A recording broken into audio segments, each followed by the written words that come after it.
I watched her lift her glass, lean into that boy with the cheap cologne and nervous grin, and say it, loud enough that half the room turned to look at me. To the man who gets me through every rough day.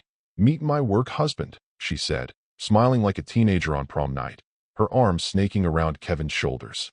Somewhere between her champagne giggle and the slap of Kevin's blush, something inside me cracked. Not loud, just clean, like a bone giving way under slow pressure. Don't be jealous, Martin, she added, without so much as a glance at me. She knew I hated that word, knew how many times she used it to deflect any attempt at boundaries. Now it was a joke. I was the punchline. The CFO actually choked. I saw it. Wine sputtered down his tie. One of the investors looked at me, then quickly away, pretending to laugh like it was all some charming inside joke. Kevin froze like a man who just realized the car he keyed belongs to a cop. He was too young to understand the depth of the mistake, too stupid to shut it down. But he knew, instinctively, that a line had been crossed. I didn't say a word. Not in public. Not in front of the vultures. I just leaned toward my assistant, who had been watching me nervously from across the table, and said, calmly, schedule a vote. Private. Tonight. She blinked.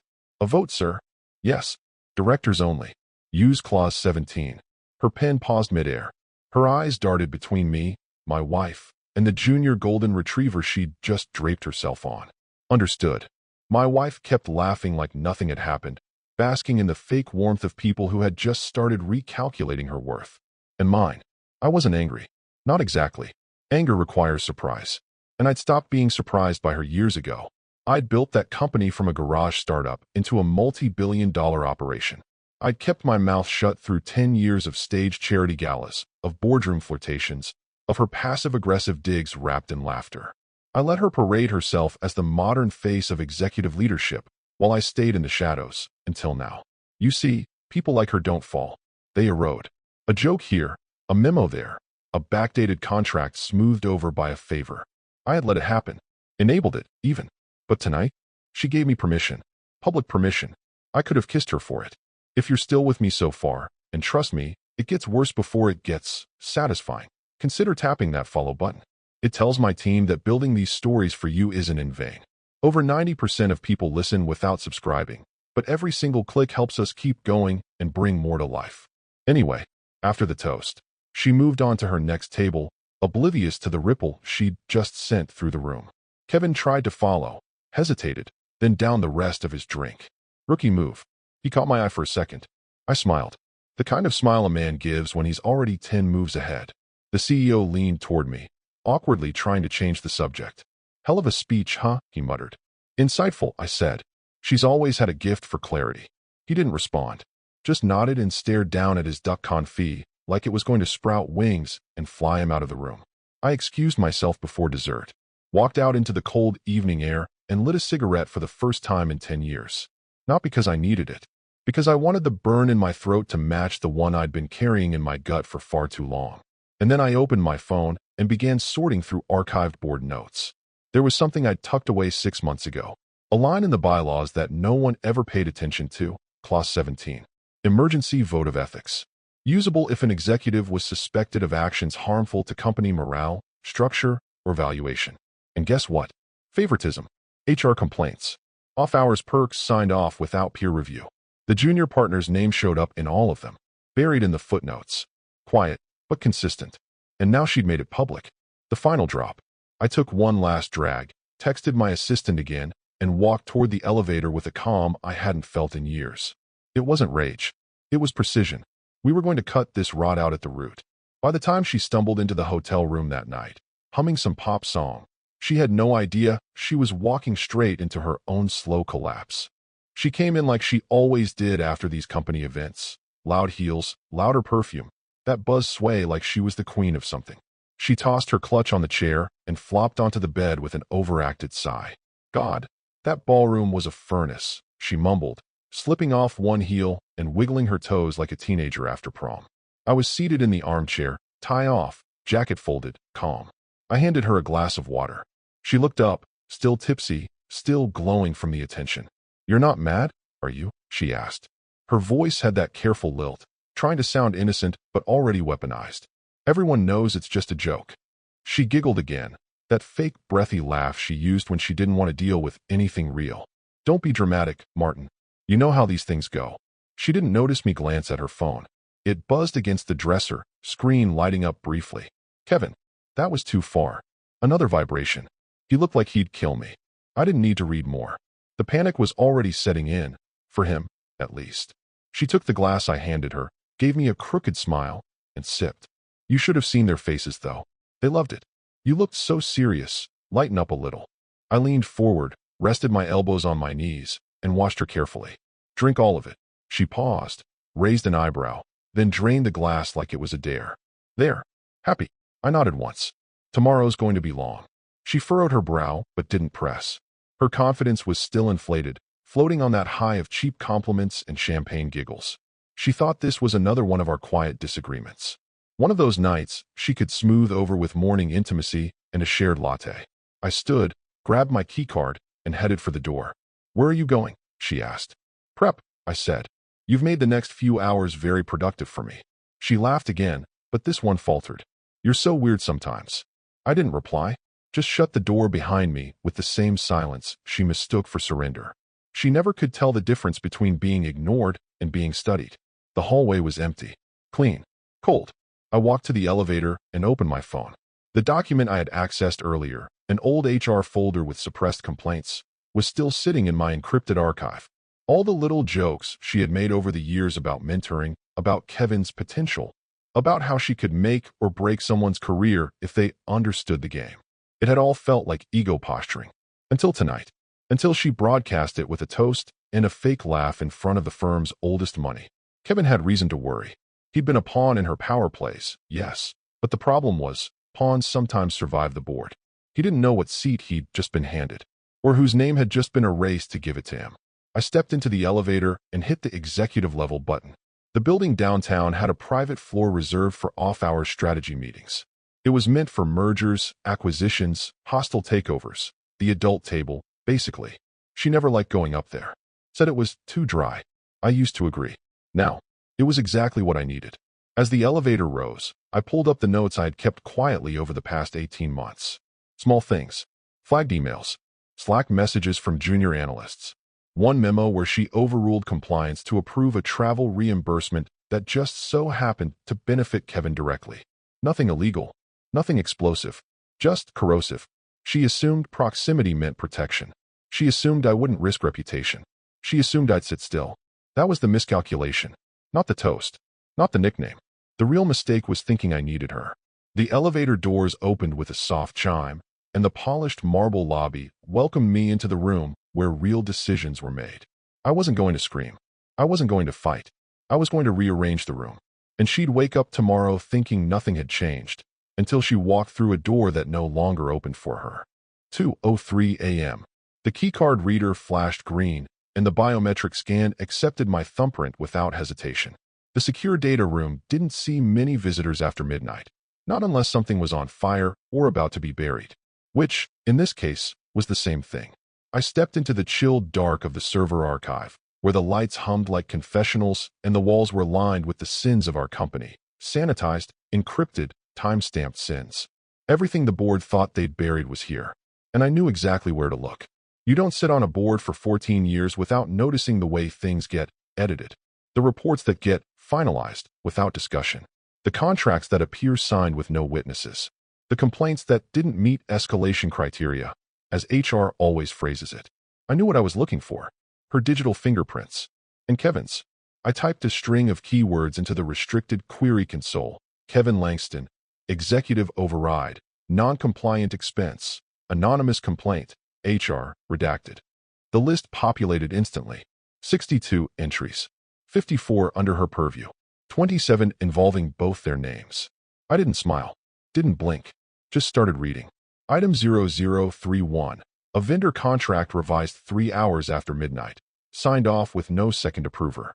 Item 0042. A mentorship trip scheduled during a holiday quarter. Fully reimbursed despite no client meetings. Item 0047. Complaint submitted by a female junior associate noting Kevin's excessive latitude and inappropriate after-hours proximity to senior leadership. No investigation followed. The phrase informal mentorship culture was used to justify dismissal. God, she had gotten sloppy. Worse, she'd gotten comfortable. What she didn't know was that a few of those anonymous complaints weren't so anonymous to me. I'd asked for them. Years ago. Not as a trap. Back then, I still thought she was just riding too high on her own press. I thought she'd come back to earth eventually. She didn't. And now? Now I was done waiting. I inserted my encrypted drive into the admin port, downloaded every flagged item, stamped each document with a discrete metadata tag linking it to the emergency review clause, Clause 17. Legal love that clause. Buried deep in the bylaws, rarely invoked, but powerful. A silent nuclear option that required no fanfare. Just evidence. And enough board signatures to spark a reconfiguration. I was going to give them both. Once the drive finished transferring, I disconnected, wiped the access trail, and shut the terminal down. On the way out, I passed the security camera. I didn't look at it. Didn't need to. The head of facilities owed me a favor. Outside, I stood in the empty corridor, listening to the hum of the building's servers and power grids. I pulled out my phone and dialed a number I hadn't used in 6 years. 3 rings. Then a voice, gravelly, annoyed, alert. Martin. Still sharp, I said. Shouldn't be calling me this late. It's early, I replied. And I have something you'll want to see. There was a pause. Then, this about her. It's about the board. Time to unseat someone. A long exhale followed. You waited a long time to make this call. I was waiting for her to give me permission. She toast you publicly? In front of half the investor table. Another pause. Then a quiet chuckle. Send me the packet. I'll be in by 5. I hung up without saying goodbye. We were both too old for pleasantries. The man I just called wasn't just a former chairman. He was one of the original architects of our code of governance. He had stepped down gracefully 5 years ago, but he never stopped watching. And if there was one thing he hated more than public scandals, it was private arrogance. The kind my wife and Kevin reeked of.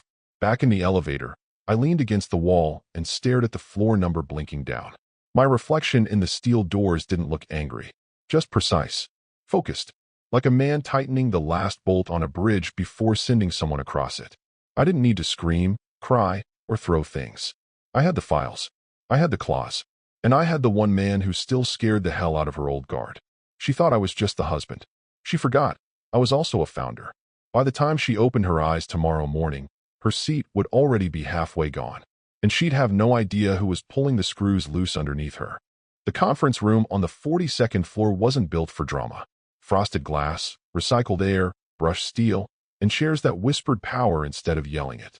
But at 4:57 a.m., it was filled with the kind of silence that only shows up when everyone in the room knows someone's about to bleed. I stood at the head of the table, not the ceremonial boardroom we used for investor presentations. This was the internal one. No windows, no press leaks, just 7 seats, 7 signatures, and a safe that held the company's real commandments, the bylaws. 5 of the 7 directors had shown up. That was enough.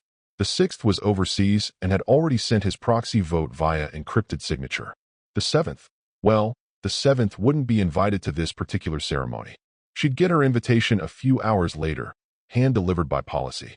One of the newer board members, Jameson, yawned into his coffee and tried to read the room. So, what's the urgency? He asked, attempting levity. We finally decide to go public with the China deal? I slid a folder toward him. Not digital. Paper. I wanted them to feel it. Inside, documentation from the secure data room. An HR complaint log highlighting Kevin's preferential treatment.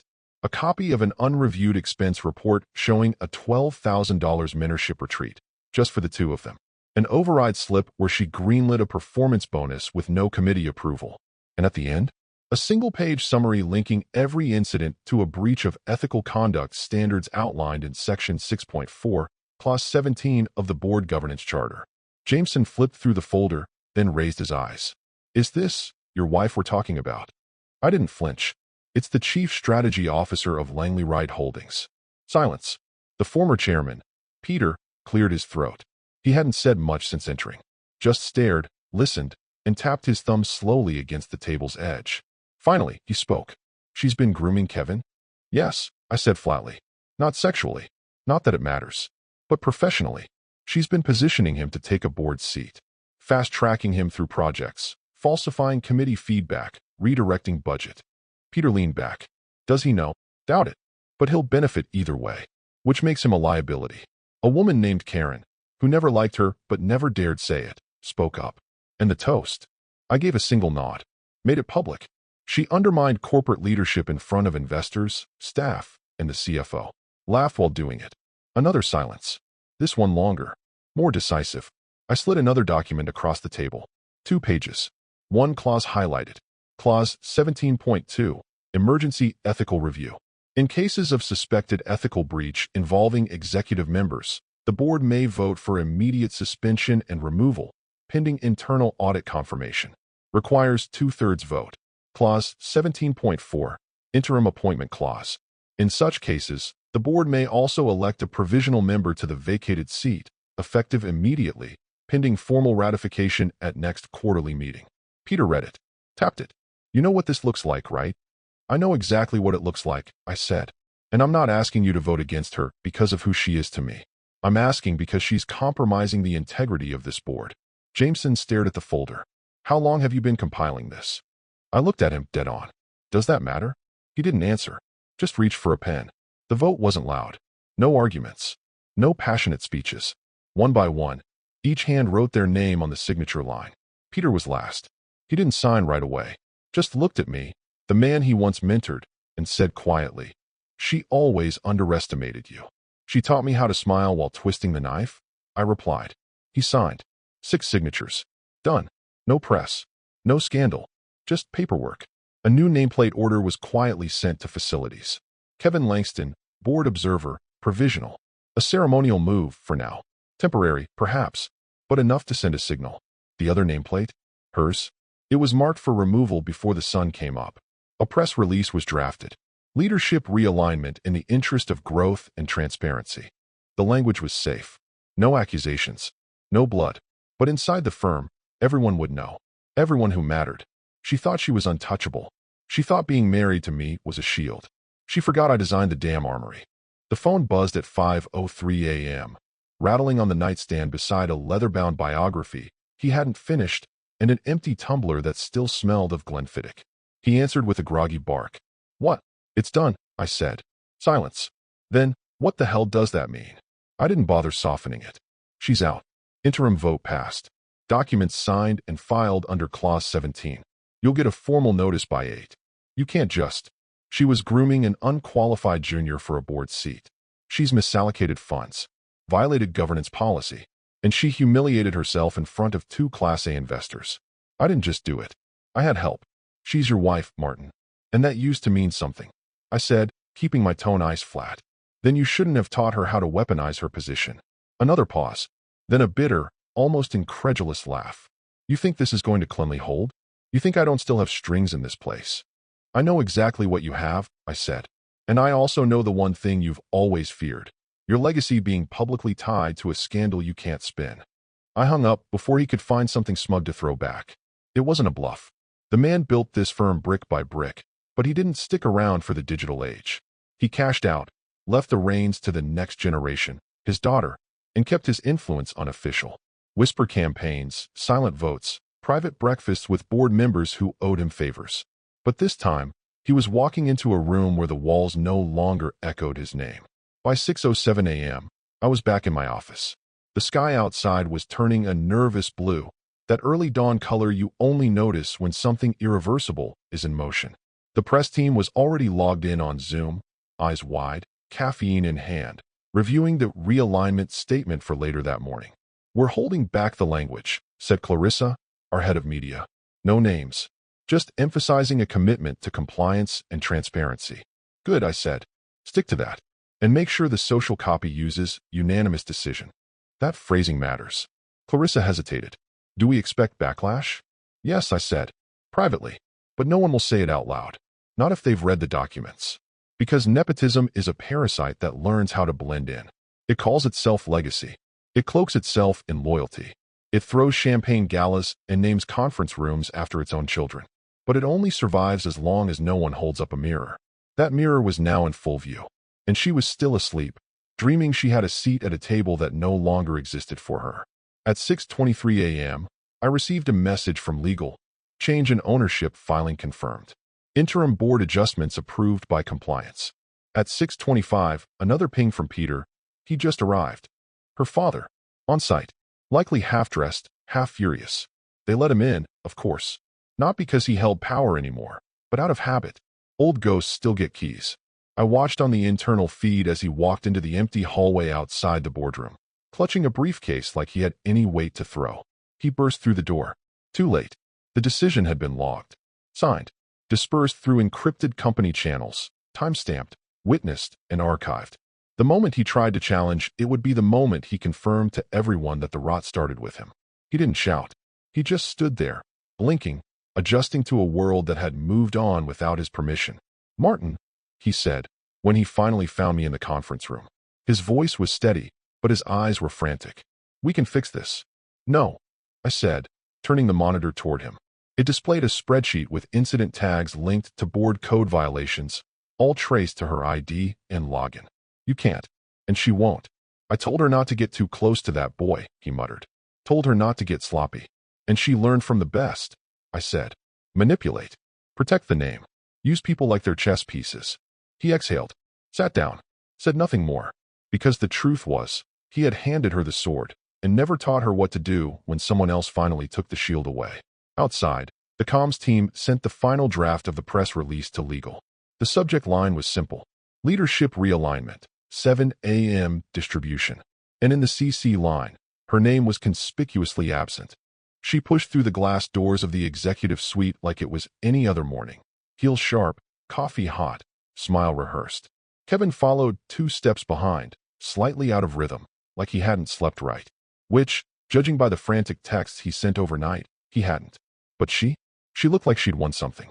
"Ugh, that board dinner," she muttered, fishing in her handbag for her pass card, not noticing the subtle shift in posture from the receptionist. "God, did you see the face Martin made when I called you my work husband?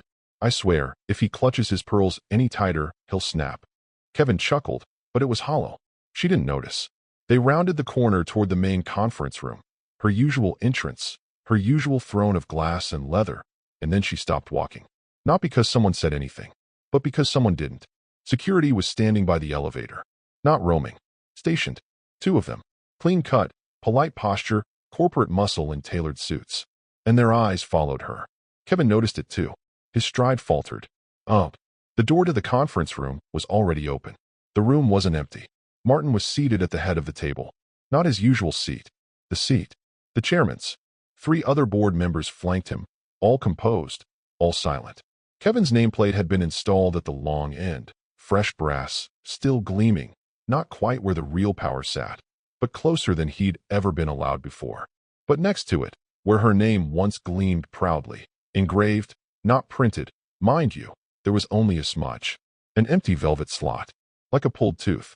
She stopped cold. "What is this?" Kevin looked at her, panicked. Then back at Martin. Then at security. Nobody moved. Martin rose slowly, adjusting the cuff of his sleeve. "Good morning," he said, voice flat as a blade. "You weren't expected today." Her mouth opened, closed. Her brain scrambled for explanations that hadn't yet loaded.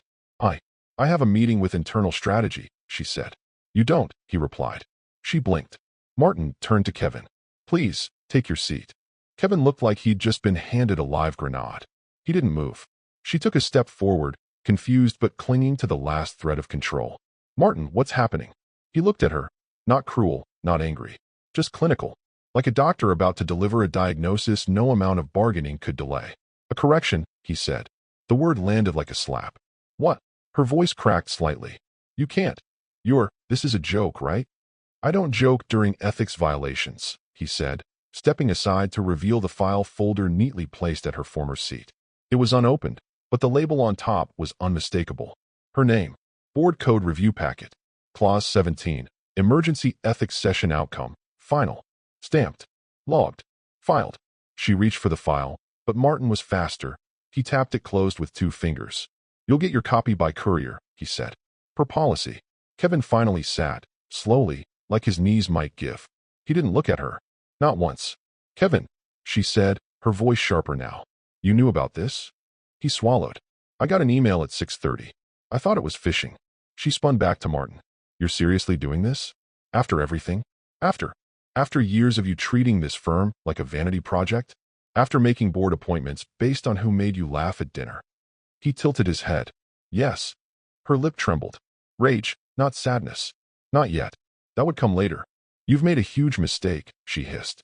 My father has already tried to intervene and failed. He gestured toward the door. If you'd like to dispute the ethics ruling, you're free to contact internal counsel. After you surrender your credentials. She looked toward the receptionist, as if some invisible jury might declare all of this a fever dream. No one came. Security didn't move either. They didn't have to. She wasn't being dragged out. She was just no longer part of the building. The final indignity wasn't loud. It wasn't violent. It was a hallway she used to own, a door that used to open before she even touched it, now refusing to acknowledge her presence. Martin sat back down. We'll be starting the meeting shortly, he said, almost kindly. If you need someone to walk you out, I'm sure facilities can arrange it. She stared at him, at Kevin, at the empty place where her name had once been. No one said goodbye? Because you don't say goodbye to what's already gone. The invite went out at 8:01 a.m. Subject line, Emergency Leadership Sync, attendance required. No explanation. No agenda. Just a Zoom link and a time, 9 o'clock sharp. Attendance mandatory across all departments, domestic and international. The kind of message that makes entire project pipelines halt mid-sprint. Interns noticed. Engineers noticed. Even the interns noticed. Slack channels lit up. Is this about the merger? Is Peter back? Did something happen at the board dinner? Inside those 39 minutes before the call, the energy inside the company's main campus went from mild curiosity to buzzsaw tension. People were watching each other closely. Executives were double-checking emails. Mid-level managers started revising their LinkedIn bios, just in case. At 9 a.m. exactly, the meeting launched. 1,275 participants. Cameras off. Mics muted. All eyes on the single square in the center of the screen. Martin. Not Martin, the quiet husband. Not Martin, the bored guy with the reputation for silence. Martin, the chairman now. He sat alone at the head of the long boardroom table. Crisp suit. No smile. Just posture. The kind of stillness that suggests not peace but control. He unmuted. Good morning, he said. Thank you all for joining on short notice. A few stray employees sipped coffee on mute. One cleared their throat. Then nothing. Silence returned. Martin continued. Last night, the board of directors met for an emergency ethics review regarding executive behavior and compliance standards. As of this morning, I have been appointed interim chairman, and a temporary seat has been assigned to Kevin Langston, who has shown exceptional drive and perspective over the last fiscal year. On a second screen, Kevin's face appeared. He didn't smile, just nodded, uncomfortably. He was trying not to look like a deer on a highway. Martin kept talking, calm, unbothered. This change is part of a broader restructuring initiative aimed at reinforcing integrity, merit-based progression, and long-term resilience. Effective immediately, we are instituting 3 new compliance protocols, one for executive discretionary authority, one for board appointment process, and one for vendor interactions tied to internal stakeholders. Not once did he mention her name. Not once did he say resigned. Not departed. Not even transitioned out. It was as if she had never existed. Not in title. Not in memory. And that's when the room, digital though it was, shifted. Because silence, in the right hands, is louder than scandal. In Shanghai, a team lead messaged her coworker privately. Wait, is she gone? In New York, a VP leaned back from the monitor, eyes wide. He didn't even say her name. In Berlin, someone said out loud to their office, they just scrubbed her. The whispers weren't loud, but they were fast. Whispered into Slack threads, email threads, break room conversations that turned conspiratorial by the minute. And it wasn't the dismissal that shocked them. It was the precision of her removal. Like a surgeon extracting a tumor without spilling a drop of blood. After the call ended, no one moved. Emails started coming in. Policy updates. Credential removals. Folder access adjustments. The org chart updated, live. One name fell away in a soft blink of an HR bot's purge. And that's what did it. Not the meeting. Not the announcement. That. Her name. Gone from the org chart like a misspelling. Even in departments she had once lorded over. Even in systems she built. The architecture remained. But the architect? Erased.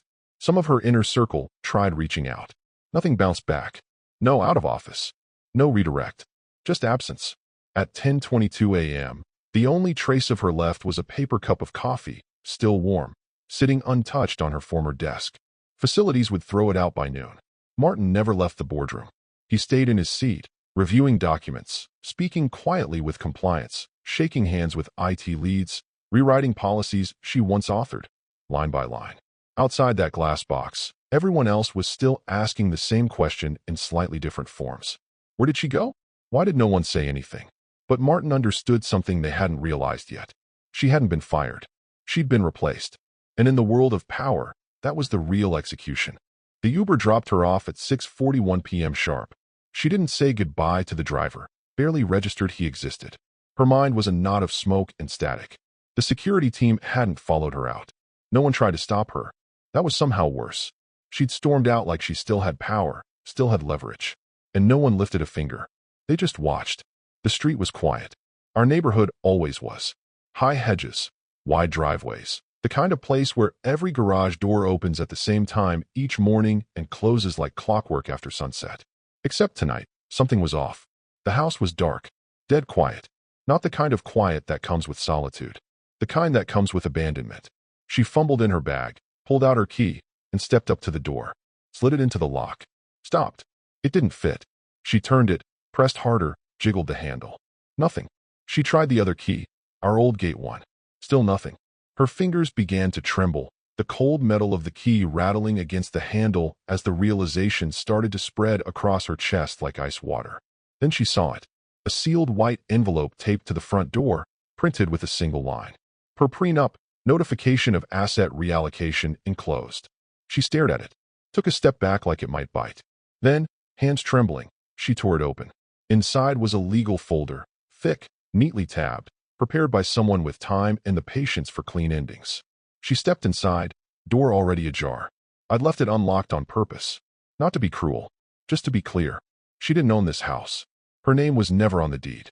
Not before the wedding. Not after. I'd made sure of that. It wasn't hard. The house was held under a trust, one we both benefited from. Yes, but I was the sole trustee. She used to joke that paperwork was for people who needed walls. Turns out, those people knew exactly how to survive fire. The folder's contents were methodical, precise, cold. A clause-by-clause outline of our prenuptial agreement. Exhibit B, record of monthly escrow deposits into the marital trust. Exhibit D, emergency asset disbursement pathway, triggered upon ethics violations or reputation-damaging conduct. A copy of the board minutes, time-stamped from this morning. Her resignation letter, already notarized. Her signature applied via power of attorney, authorized through a clause she'd agreed to in 2014. She'd forgotten that part. Or maybe she never really read it. The final page, a simple cover note. Per Clause 9, marital property reassigned upon breach of fiduciary ethics. Tenancy concluded. No lawyer. No threats. Just fact. She stood in the kitchen, still wearing the heels from this morning. Her phone buzzed in her purse, probably Kevin. Or someone trying to make sure she wasn't curled into a heap. She didn't answer. The place didn't look like it had been packed. That was the point. I didn't take anything from her, because none of it had ever been hers. She walked into the living room and found a row of keys on the counter, laid out like a museum display. Car, mailbox, gym, office, house, each with a labeled tag. Each one irrelevant now. There was no yelling, no broken glass, just a deep, echoing void where her life used to be. She opened the fridge. It was empty except for a bottle of water and a container of lemon hummus with an expiration date 2 weeks out. Still fresh. Unlike her position. The bedroom? Sheets changed. Closet? Cleared. Not trashed, emptied. Efficiently. Neatly. Like it had been scheduled in advance. Which it had. I had a moving company handle it while she was still in the office pretending to run things. My new apartment? Small. Clean. Paid for. She'd always told me, you wouldn't last 2 days without me. Turns out, I'd only needed one. Back downstairs, she stood in front of the kitchen island again. The folder still there. Like it might vanish if she blinked hard enough. She didn't cry. She didn't scream. She just stood. Because there was nothing left to argue with. She didn't even know where to start reclaiming anything. The company? Gone. The seat? Removed. The house?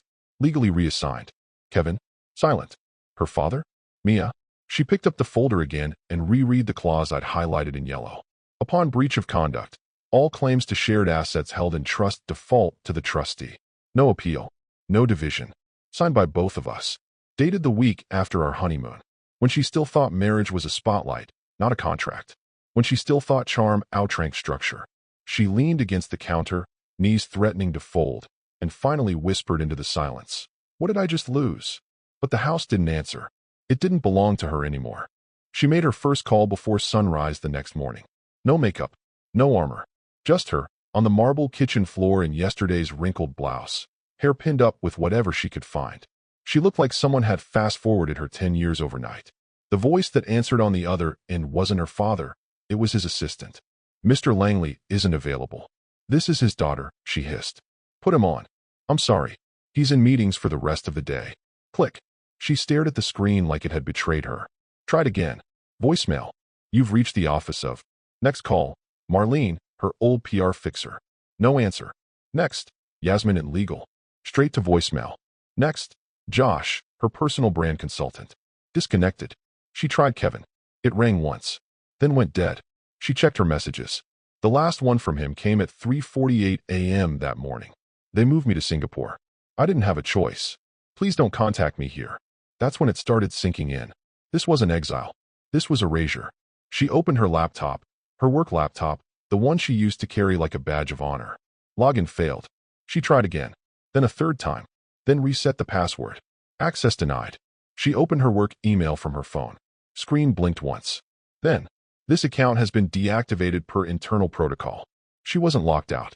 She had been removed. Like a system update that finally deleted the bug. She scrolled through her contact list, tapping name after name. Each call unanswered, each message left on read or, worse, undelivered. People she mentored, people she promoted, people she protected. Gone. By noon, she was pacing the living room, clutching her phone like a lifeline, muttering to herself. They wouldn't. This can't. Martin wouldn't. But he would. He had. And he hadn't raised his voice once. She opened the news. Front page of the business section. Langley Wright restructures, a bold modernization pivot. The article was surgical. New leadership direction. Streamlined board composition. Refined compliance oversight. Not one word about a scandal. Not one mention of misconduct. And absolutely no mention of her name. It was like the firm had performed a corporate lobotomy and removed her from its memory entirely. She dug further, Googled herself. Articles from past years still existed, sure. The charity gala from 2018. The TEDx talk in Boston. But recent mentions? Scrubbed. LinkedIn still listed her title, Chief Strategy Officer, but the profile photo was gone. Her "Open to Work" banner now glowed like a taunt. She typed a furious email to the press contact she'd trained herself, Clarissa, demanded a retraction, demanded her name be reinstated in the narrative. The reply was immediate. "Your request has been forwarded to legal. Per company policy, we are unable to comment on individual personnel decisions. Wishing you well in your future endeavors. Wishing you well." The kiss of death. By Thursday, she'd stopped leaving the house. Her doorman, the same one who used to fawn over her designer shoes and celebrity hairstylists, barely nodded when she passed. The concierge no longer greeted her by name. The staff had been briefed. The world had been briefed. By Friday, she called one last person, Vanessa, her college roommate and once her most reliable ally on the East Coast board. "Vanessa, thank God. I need to." "Hey." Vanessa interrupted, her voice tense. "Listen, I can't talk long." "You heard, didn't you?" she said. "Martin, he staged this. You know he staged this." Vanessa didn't argue. She didn't sympathize. She just said, "It's already done," and hung up. The call lasted 19 seconds. That night, she sat alone on her couch, a glass of untouched wine in her hand, watching a financial news roundtable dissect the Langley Wright transition. Four analysts praised the shift. A fifth said, the company clearly needed new blood. They all agreed the firm felt lighter. She muted the TV. Outside, a cab passed with an ad she once appeared in, her backlit silhouette, smiling confidently under a tagline she used to live by. Reimagine leadership. She stared at the image, then at her phone. No calls, no messages, no mention of her. She hadn't been toppled. She had simply been forgotten. She shouldn't have been there. But shame doesn't listen to logic, and ego doesn't take advice. She wore black. The kind of sleek, armored black that once made junior staff scramble to straighten their lanyards and HR reps rehearse their policies. It didn't help her now. Not when the glass doors didn't open automatically like they used to. Not when the receptionist, a new girl, looked up and said, "Do you have an appointment?" "I'm just here to observe," she said, brushing past. The girl didn't argue. She didn't even reach for the phone. Someone must have warned her. Let her see it for herself. Down the corridor, the boardroom door stood open. Wide open. She used to arrive 15 minutes early to every quarterly review, rearranging the chairs, adjusting her water glass, making sure the lighting hit her just right on Zoom. Now, she was watching from outside. Security stood calmly by the walls. Not in her way, just present. Their nods weren't greetings. They were acknowledgments. Like, we see you, and we're ready. Inside the room, 12 people sat in silence as the final agenda point wrapped. At the head of the table, Martin leaned back slightly in the chair she used to claim without question. He didn't look smug. He looked normal, which somehow stung worse. He didn't wave, didn't nod, but Kevin, 2 seats down, did. A small, nervous dip of the head. Respectful, apologetic, even. He was in over his head, and he knew it. But he wasn't going to drown. Not today. Not anymore. And then she saw him. Her father. Standing. Pale. Already outside the line of influence. He didn't meet her eyes. Didn't offer comfort or rage or explanation. Just brushed past and whispered without looking at her. Board just seated him and reseated someone else. The sentence hit like a delayed punch. Seated him. Not Kevin. Martin. And reseated someone else. That someone was her. She turned back to the boardroom door. Her shoes didn't make a sound on the polished tile. Inside, a document was being signed and passed hand to hand. Her old mentor reviewed it. The general counsel gave a short nod. Kevin raised his hand to vote. Martin didn't even flinch. He was already on the next item. She reached for the doorframe, not to enter, just to touch it, to prove she'd once been part of that world. That's when security stepped forward. Not rough, not loud, just there. One of them said gently, "This floor is for board access only." She blinked. Her mouth opened. But there was nothing to say. She wasn't on the board. She wasn't an advisor. She wasn't invited. So she stepped back. 2 inches. Then 3. Inside, Martin finally looked at her. Not cruel. Not kind. Just final. She held his gaze. Waiting. Begging. Daring.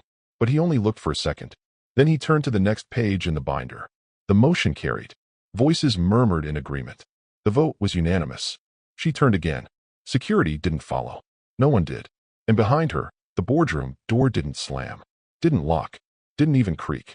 It just slowly swung shut. Quiet as breath. And stayed that way.